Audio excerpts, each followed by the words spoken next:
These notes are a continuation of the notes titled Solving a System of Linear Equations Using Elimination, which goes with section 5.9 in the book. In this example, we're now at example 2, unlike example 1, where I had the coefficients of the y variable, or the x, it wouldn't matter which one, but one of them, being the same value but different signs, I don't have that here.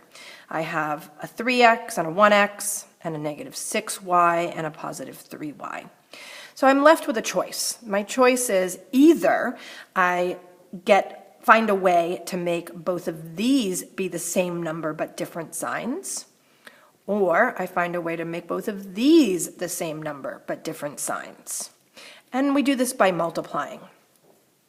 So the first thing I'm going to do is I'm going to label my two equations. And then I have to make a decision. Do I want to work the equation so that I get rid of x's or the y's?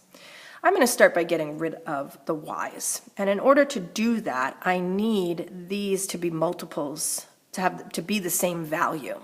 Luckily, I can make 3 into 6 very easily by multiplying by 2. So the first thing I'm going to do is I'm going to say that I have 2b. So I have 2 times the entire b equation, so x plus 3y equals 5. And then I distribute that 2 to all 3 pieces. 2x plus 3y, 2x plus 6y equals 10. I now am in a position where I can pay attention to equation A, which has a negative 6y, and with this new equation, which we're going to call 2b, that's what I've done to it, with a 6y, and those can cancel.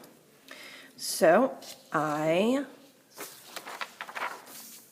continue on the next page, and I say that I have equation A plus 2b.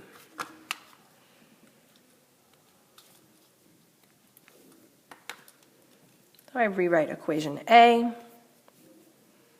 which is 3x minus 6y equals 10. And then I rewrite equation 2b, which is 2x plus 6y equals 10. And now I add the equations, just as we did in the first example. 3x plus 2y is 5x. Negative 6y plus positive 6y, they cancel, it's 0. So then I have 10 plus 10, which is 20.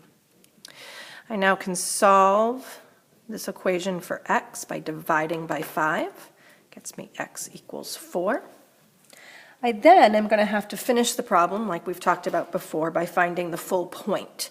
At this juncture, I have only found the x value, the x coordinate of the point. So I'm going to plug x equals 4 into equation A or B.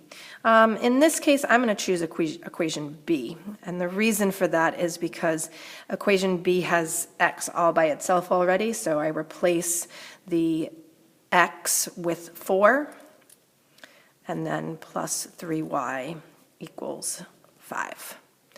I then subtract 4 on both sides. This gets me 3y equals 1. I divide both sides by 3.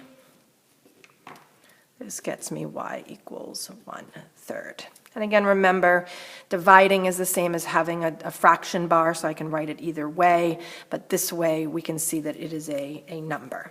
And so then I write my final answer as 4, 1/3.